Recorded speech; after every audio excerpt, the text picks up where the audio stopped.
할렐루야.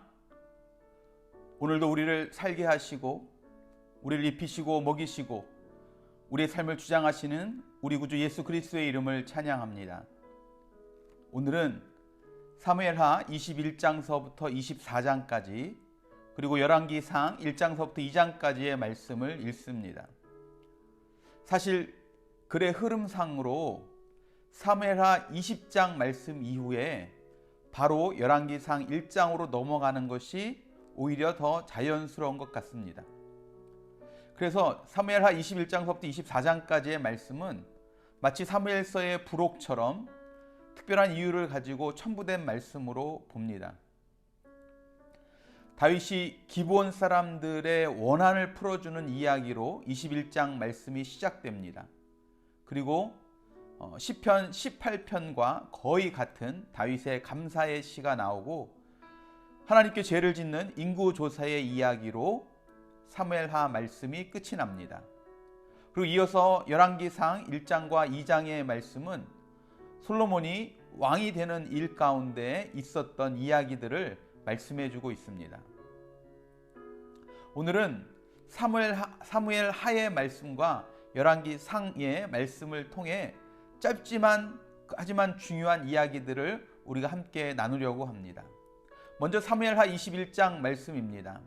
사무엘하 21장 1절서부터 14절까지의 말씀을 읽으면서 처음 들었던 생각은 굳이 이런 글을 쓸 필요가 있었을까 하는 생각입니다. 앞에서도 말씀드렸지만 이런 글은 빼고 그냥 바로 열왕기로 넘어가는 것이 더 좋지 않았을까 하는 생각이 들었었습니다. 다윗 시대에 3년 동안 이어지는 기근이 있었습니다. 백성들이 고난을 당하게 되자 하나님께 기도해서 응답을 받게 되는데 그 기근의 원인은 다름이 아닌 사울왕 시대에 사울이 기브온 백성들을 죽인 이유 때문이다 라고 말씀합니다. 이 기브온 백성들은 여호수아 시대 때 여호수아가 그들과 하나님 앞에서 언약을 맺으면서 그들을 멸하지 않기로, 그래서 그들을 이제 종으로 삼기만 했습니다. 여호수아서 9장 말씀에 나와 있는 이야기입니다. 하나님 앞에서 그렇게 언약을 세우고 맹세를 했었는데 약 500여 년이 흐른 후에 사울이 그 맹세를 깨트리고 기브온 백성들을 죽였기 때문이라는 겁니다. 그래서 다윗은 기브온 사람들을 불러서 그들이 요구했던 대로 사울 왕의 후손들 7명을 내어주어서 처형당하게 합니다. 그렇게 기브온 백성들의 원한을 풀어주자 그 땅에 비가 내렸다라는 이야기입니다. 신학적으로 많은 논란이 되는 이야기입니다만 굳이 말씀에 기록된 이야기, 무슨 의미가 있어서 기록했을까라는 생각으로 말씀을 읽는 중에, 묵상 중에 주신 은혜가 바로 이것이었습니다. 먼저는 500여 년 전의 약속도 신실하게 기억하시는 하나님의 모습을 우리가 여기서 보게 됩니다. 물론 기브온 사람들이 여호수아를 속여서 맺은 언약이었지만 그럼에도 불구하고 하나님 앞에서 맺은 언약을 하나님은 신실하게 기억하셨던 것입니다. 또한 3년이라는 기근 속에서 다윗은 하나님께 간구함으로 이 모든 일의 전모를 알게 됩니다. 여러분, 문제를 만났을 때 우리가 해야 될 일은 기도하는 일인 줄로 믿습니다. 여러분, 혹시 기근 2년째나 혹은 기근 첫 번째 해, 그 해에 기도를 했다면 덜 고생하지 않았을까 하는 그런 생각들도 해보게 됩니다. 오늘 이 기브온 백성들의 이야기를 통해서 우리가 얻을 수 있는 교훈은 500여 년 전의 약속도 신실하게 지키시는 그 하나님 앞에 우리가 약속의 말씀을 붙잡고 기도함으로 나아갈 때 우리는 하나님의 놀라운 은혜를 경험하게 되어질 줄로 믿습니다. 그리고 이어서 열왕기상의 말씀으로 넘어와서 우리가 함께 나누고자 하는 말씀은 우리가 어제 나눴던 이야기의 연장입니다. 열왕기상 1장의 말씀을 보면 다윗을 이어서 솔로몬이 어떻게 이스라엘의 왕으로 세움받게 되었는지에 대한 이야기들을 하고 있습니다. 그런데 사울이 왕으로 임명받기 바로 전의 말씀인 열왕기상 1장 5절에서 10절 말씀을 보면 다윗의 넷째 아들이자 살아있는 아들 중에서는 나이가 가장 많았던 아도니아에 대한 말씀이 나오는 것을 보게 됩니다.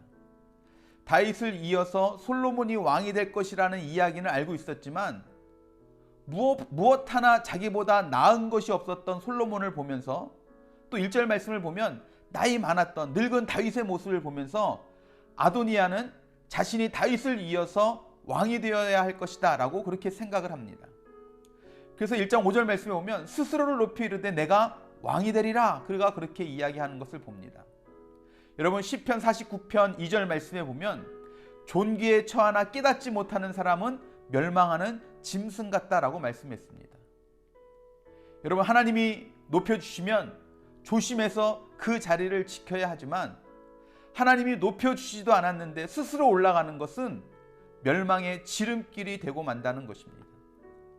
마태복음 23장 12절 말씀에도 누구든지 자기를 높이는 자는 낮아지고 누구든지 자기를 낮추는 자는 높아지리라 말씀합니다. 여러분 이것이 하나님의 법칙입니다. 아도니아는 외형적인 조건을 내세우고 스스로를 높이려고 했습니다. 기질이나 용모나 정치력이나 모든 것이 완벽하게 준비된 자가 자신이라고 생각했습니다. 근데 결국 실패자가 되고 말았어요. 우리도 상황이나 조건을 앞세우지 말고 무슨 일에든지 하나님의 뜻을 찾고 주의 뜻을 따르는 자가 되어야 될 줄로 믿습니다. 아도니아는 하나님을 제쳐놓고 자기가 계획하고 자기가 모든 것들이 다 준비됐고 그래서 자기가 실행하다가 결국은 망하고 말았습니다. 여러분 잠언 13장 3절 말씀에 너희 행사를 여호와께 맡기라 그리하면 너희 경영하는 것이 이루리라 말씀합니다. 잠언 3장 6절 말씀에도 내 명철을 의지하지 말라 너는 범사의 그를 인정하라 그리하면 내 길을 지도하시리라 말씀합니다. 여러분 매사에 하나님과 의논하고 하나님을 의지해야 할 줄로 믿습니다. 친형이었던 압살롬의 전철을 밟아서 결국 실패한 그 아도니아의 모습을 거울 삼아서 여러분 우리는 겸손하게 주님의 말씀을 따라 살아가는 우리 모두가 되어야 될 줄로 믿습니다. 모든 것이 다 준비되었다 할지라도 그것에 하나님이 빠지면 그것은 인간적인 생각일 뿐이고 그것은 멸망의 길일 뿐임을 우리가 다시 한번 우리 마음에 새겨야 할 줄로 믿습니다. 바라기는 우리 모두가 모든 것이 다 준비되었다 할지라도 하나님의 말씀이 없다면 멈추고 좀 부족한 것 같다 할지라도 하나님의 말씀이 있다면 그 뜻에 순종하며 살아가는 그래서 정말 하나님의 깊은 은혜를 날마다 체험하며 살아가는 저와 여러분들이 되시기를 주님의 이름으로 축원합니다. 기도하시겠습니다. 사랑과 은혜가 풍성하신 주님, 우리가 오늘 사무엘 하의 말씀과 열왕기상의 말씀을 통해서 우리가 함께 주의 말씀들을 돌아보며 또 생각해보며 마음에 또한 새겨봅니다.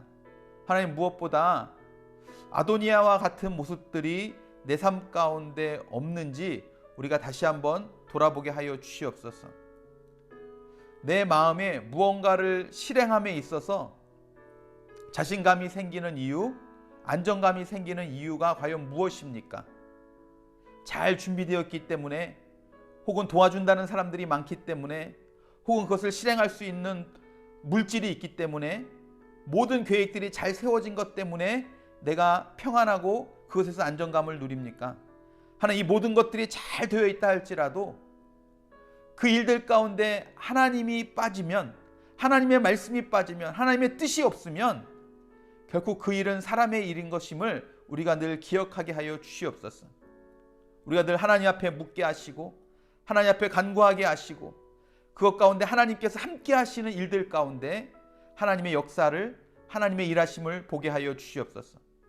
하나님 그런 장소가 우리의 가정이 되고 우리의 직장이 되고 학교가 되고 사업장이 되고 우리 교회가 될 수 있도록 성령 하나님 우리 한 사람 한 사람을 통해서 역사하시고 일하여 주시옵소서. 그렇게 함께 하실 주님을 찬양하고 기대하며 사랑이 많으신 예수 그리스도의 이름으로 간절히 기도드렸사옵나이다. 아멘, 아멘, 아멘. 할렐루야.